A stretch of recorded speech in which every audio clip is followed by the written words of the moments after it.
علم کی اہمیت اور جہالت کی بربادی کا آپ کے سامنے معاملہ بالکل واضح ہو جاتا ہے۔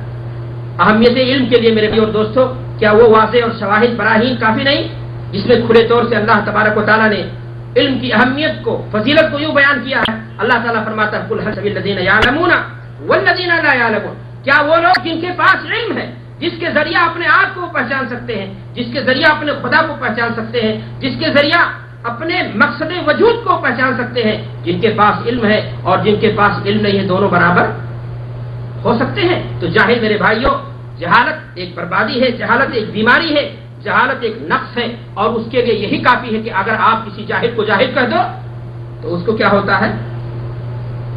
تکلیف ہوتی ہے۔ ایک انسان کو اگر آپ جاہل کہہ کر کے مخاطب کر دو تو اس کا دل کیا ہوتا ہے؟ دکھی ہوتا ہے۔ میرے بھائی اور دوستو، قرآن مجید میں اللہ تبارک و تعالیٰ ارشاد فرماتا ہے انما یخشی اللہ من عبادہ العلماء، کہ اللہ سے صحیح معنی میں ڈرنے کا جو حق ہے وہ حق کون ادا کرتے ہیں؟ علماء، جن کے پاس شریعت کا، دین کا علم اور سمجھ جن کے پاس ہوگی۔ اس لیے کہ جاہل اللہ سے غفلت برت سکتا ہے، اللہ کے حقوق کو پہچانتا ہی نہیں، حقوق کی ادائیگی اس سے کیسے ممکن ہو پائے گی؟ میرے بھائیوں اور دوستو، علم کے مقابلے میں ہے جہالت۔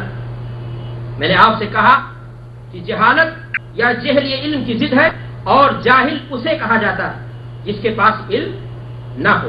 لیکن اس کا اطلاق ایسی چیزوں پر آپ نہیں کر سکتے کہ جو علم سیکھنے کے مجاز نہ۔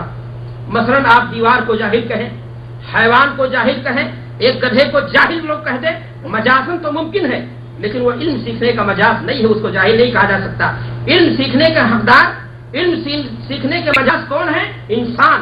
اگر انسان علم کو نہ سیکھے، علم سے کورا رہ جائے، علم سے وہ بے بہرا رہ جائے تو اسے کیا کہا جائے گا؟ جاہل کہا جائے گا۔ میں آپ سے عرض کرنا چاہ رہا ہوں کہ جہالت ایک نسبی چیز ہے، اگر جس طرح علم ایک نسبی چیز ہے، کیونکہ ہر وہ شخص جو کسی چیز کا علم رکھتا ہے دوسری چیزوں کے بارے میں اس کو علم نہیں ہوتا۔ ایک انسان، ایک فطری بات ہے کہ آج زمانے میں علوم و معارف، نت نئی تحقیقات، روز بروز نئے نئے مسائل ہمارے سامنے آ رہے ہیں۔ ایک انسان ساری چیزوں کو جانے یہ ممکن نہیں ہے میرے بھائیوں اور دوستو، لیکن اتنی بات ضرور ہے کہ ایک انسان جو زیادہ سے زیادہ چیزوں کے بارے میں رکھے گا وہ دوسرے کے مقابلے میں کیا ہوگا؟ عقل مند مانا جائے گا، عالم مانا جائے گا، بینا اور ہوشیار مانا جائے گا، سمجھدار اور فہیم اسے کہا جائے گا۔ آج کے دور میں علوم و فنون کی کثرت ہے، آج کے دور میں ایک چلن عام ہے کہ ایک انسان کسی خاص فن کے بارے میں ریسرچ کرتا ہے، تحقیق کرتا ہے، تخصص کرتا ہے، اور اس کی زندگی اس کے مطابق ہوتی ہے۔ لیکن میرے بھائیوں اور دوستو، ایک انسان کسی خاص فن کے بارے میں تخصص کرے، اور وہ مثال کے طور پر ایک آدمی علم حدیث میں بہت ماہر ہے لیکن وہ فقہ و فلسفہ میں جا کر کے اپنی رائے ظاہر کرے، آدمی کہے گا تمہارا میدان یہ نہیں ہے، اللہ یہ کہ انسان دونوں چیزوں کے بارے میں تدبر رکھتا ہو تو ایسی صورت میں وہ دونوں چیزوں کے بارے میں رائے اپنی دے سکتا ہے۔ میرے بھائیوں اور دوستو، میرے کہنے کا مقصد یہ ہے کہ جب علم بہت ساری چیزوں پر مشتمل ہے، علم کی بہت ساری قسمیں ہیں، تحقیقات اور ایجادات کی بہت ساری قسمیں ہیں، اس کا دائرہ بہت وسیع ہے، انسان کی زندگی محدود ہے، تو سوال یہ ہے کہ ایک انسان اپنی اس محدود زندگی کے اندر کس علم کی طرف سب سے پہلے توجہ دے، کس پر دھیان زیادہ دے، کس پر توجہ اس کی مرکوز ہونی چاہیے، اور دوسری چیزوں کی حیثیت اس کی نگاہ میں ثانوی ہونی چاہیے۔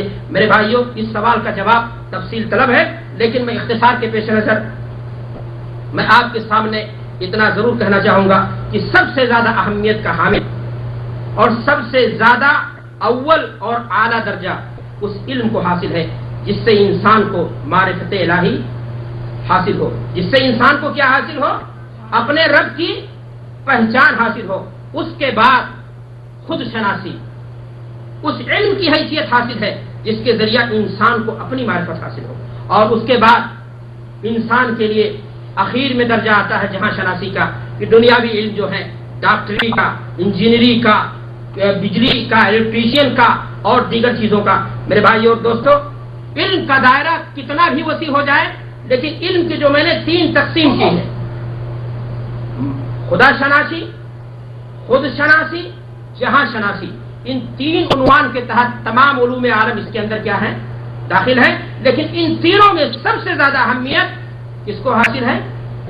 علم دین کو حاصل ہے، جس کے ذریعہ سے انسان، میں یہ نہیں کہتا کہ ایک انسان ڈاکٹر نہ بنے، ایک انسان انجینئر نہ بنے، ایک انسان فضاؤں کی بلندی میں جا کر کے اپنا مسکن نہ بنائے، ایک انسان پائلٹ نہ بنے. وہ ضرور بنے، ڈاکٹر بنے، انجینئر بنے، کلکٹر بنے، پائلٹ بنے، بہت بڑا سائنٹسٹ بنے، امت کی ضرورت اور تقاضوں کو پورا کر سکے. لیکن میرے بھائیو اور دوستو، اگر وہ ڈاکٹر بننے کے بعد مسلمان نہیں رہا تو ایسے ڈاکٹر کی ضرورت ہے.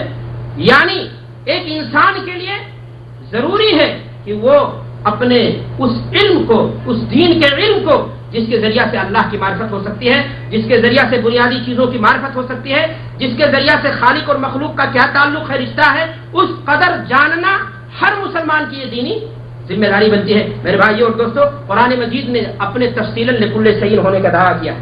یہ قرآن مجید کے بارے میں وقت مانی ہے، ورنہ میں آپ کے سامنے تفصیل سے بیان کرتا کہ قرآن مجید نے زمین میں جا بجا سیر کرنے کی، زمین جا بجا اللہ مخلوقات میں غور کرنے کی دعوت دی ہے، انسانی پیدائش کے مراحل بتائے ہیں.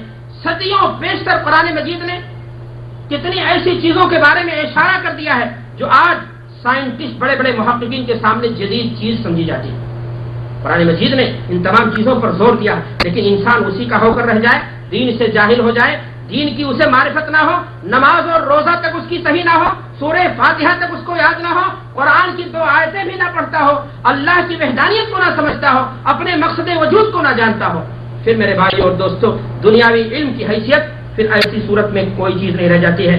قرآن مجید نہیں، احادیث نبویہ کو اٹھائیے، آپ کو پتہ چلے گا کہ اللہ کے رسول جناب محمد رسول اللہ صلی اللہ علیہ وسلم نے صحابہ کرام کو بھی غیر عربی زبانیں سیکھنے کے لیے آپ نے دوبارہ اسیران بدر، جو بدر کے قیدی پکڑ کر کے لائے گئے، اللہ کے رسول صلی اللہ علیہ وسلم نے ان کے لیے فدیہ متعین کیا کہ تم صحابہ کرام کو دنیا کی دوسری زبانیں سکھا دو. تو دوسری زبانوں کا سیکھنا، دوسرے علوم و فنون کو سیکھنا، جس سے امت کے تقاضے، امت کی ضرورتیں پوری ہو سکیں، اسلام کو یہ چیزیں مطلوب ہیں. لیکن میں نے آپ سے کہا کہ سب سے زیادہ اہم اور سب سے زیادہ ضروری وہ علم ہے جس کے ذریعہ انسان اپنے خدا کی معرفت کر سکے. میرے بھائیو اور دوستو، میں آپ سے کہنا چاہوں گا کہ آج بھی علمی ارتقاء کی، بلندی کی جو فلک بوس عمارتیں قائم ہیں، اگر آپ غور کرو گے تو وہ مسلمانوں کی مرہونی ملت ہے. ایک انسان ابو ریحان البیرونی کے نقش اول کو فراموش کر کے کوئی جغرافیہ داں نہیں بن سکتا. علم کیمیا کے طالبان و محققین ابو حیان کی تحقیقات کو آج کے اس دور میں بھی نظر انداز نہیں کر سکتے. اسلام نے ہر زمانے میں علم کی سرپرستی کی ہے، علم دین کو اس نے حیثیت زیادہ دی ہے، لیکن دوسرے علوم کو بھی اس نے سرپرستی کی ہے. میرے بھائیوں اور دوستوں، عبد الرحمن ابن خلدون کی آراء و نگارشات کو چھوڑ کر کوئی عمرانیات کا آدمی ماہر ان چیزوں کے اندر نہیں ہو سکتا، اور طب کے مسائل کو ابو علی سینا کی تحقیقات سے گریز کر کے آج کے زمانے میں کوئی شخص حاصل نہیں کر سکتا. ابن رشد جنہیں ارسطو ثانی کہا جاتا ہے، فارابی اور نہ معلوم کتنے ایسے نام ہیں میرے بھائیوں مسلمانوں کے درمیان، مسلمانوں کی صف میں، جنہوں نے جہان علم میں بادشاہت کی ہے. اسماء الرجال جیسا فن مذہب اسلام کی دین ہے. قرطبہ اور بغداد جیسے علمی مراکز کا مقابلہ آج کی دنیا کے آکسفورڈ اور کیمبرج یونیورسٹیاں بھی نہیں کر سکتی. اسلام نے ہمیشہ علم پر زور دیا ہے. تمام علوم کو میں نے علم کی جو 3 تقسیم کی ہے کہ جہاں خدا شناسی، خود شناسی اور جہاں شناسی، 3 علوم پر زور دیا ہے. لیکن میرے کہنے کا مقصد یہ ہے کہ میرے بھائیوں اور دوستوں، اسلام نے ان علوم کو زیادہ زور دیا ہے جس سے انسان اپنے خدا کو جان سکے. یاد رہے، جاہل اسی کو کہا جائے گا جو علم دین سے کیا ہو، اس علم سے جاہل ہو جس سے اللہ کی معرفت وہ حاصل کر سکتا ہو. اگر ایک انسان علوم و معارف کی بلندیوں کو چھو جائے لیکن وہ شرعی علم سے نابلد ہو تو اس کے بارے میں کیا کہا جائے گا؟ ایک انسان کے بارے میں یہی کہا جائے گا کہ اس نے آسمان میں اڑنا سیکھ لیا لیکن زمین پر انسانوں کی طرح چلنا نہیں سیکھ سکا. آج یورپ اور امریکہ آج بہت سارے علم کے حاملین لوگ ہیں، بڑی بڑی تحقیقیں کرتے ہیں، لیکن آسمان کی بلندیوں پر یہ لانچ ہو رہا ہے، فلان لانچ ہو رہا ہے، یہ قبضے ہو رہے ہیں، یہ تحقیقات ہو رہی، سب کچھ ہو رہا ہے، لیکن انسان زمین پر انسان کی طرح چلنا سیکھنا کیا ہو گیا؟ اس کی وجہ ہے کہ علم کا رشتہ انسان نے رب سے توڑ لیا. علم کا رشتہ قرآن مجید کی آیت پر غور کیجئے، اقرأ بسم ربک الذی خلق. انسان پڑھ، قرآن مجید نے پہلی وہی بھیجی کہ پڑھو، لیکن پڑھائی تمہاری تمہارے رب کے نام سے ہو۔ اقرأ باسم ربک الذی خلق خلق الانسان من علق، پڑھو، آگے بڑھو، لیکن اپنی حقیقت کو مت بھولو کہ اللہ تعالیٰ نے تمہیں خون کے ایک لوتھڑے سے کیا کیا ہے، پیدا کیا ہے۔ اقرأ باسم ربک الذی خلق خلق الانسان من علق اقرأ وربک الاکرم، پڑھو، تمہارا رب بڑا کریم ہے۔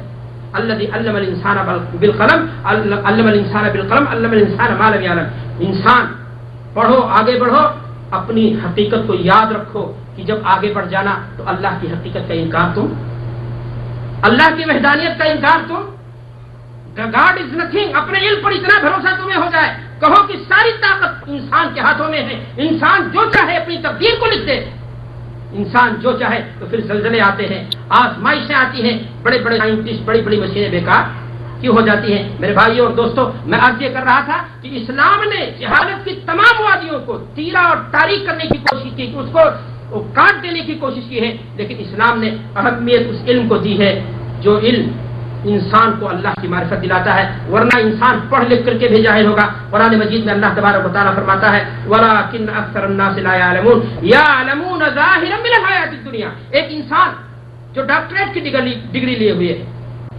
ڈیلٹ کی ڈگری لیے ہوئے ہے، بہت بڑا سائنٹسٹ ہے، بہت بڑا محقق ہے، بہترین انگریزی بولتا ہے، بہت بڑا ڈاکٹر ہے، سب کچھ ہے، لیکن اگر وہ اللہ کی معرفت سے عاری ہے، جاہل ہے، اللہ کی حقیقت کو نہیں سمجھ سکا، عبادت کا مقصود نہیں سمجھ سکا، اپنے دنیا میں بھیجے جانے کا مقصد نہیں سمجھ سکا، تو اس کے بارے میں قرآن مجید فرماتا ہے کہ یعلمون ظاہرا من الحیات الدنیا، دنیا کے مسائل کو تو وہ بہت ٹھیک جانتا ہے، لیکن وہم عن الآخرۃ غافلون، ایسے لوگ آخرت سے کیا ہے میرے بھائیوں؟ غافل ہیں۔ میرے بھائیوں اور دوستوں، ایک انسان، موضوع جیسا کہ آپ جانتے ہیں، موضوع دیا گیا الجہل بالدین وآثارہ، دینی جہالت، جہالت کے بارے میں میں نے آپ کو بتایا کہ جہالت یہ علم کی کیا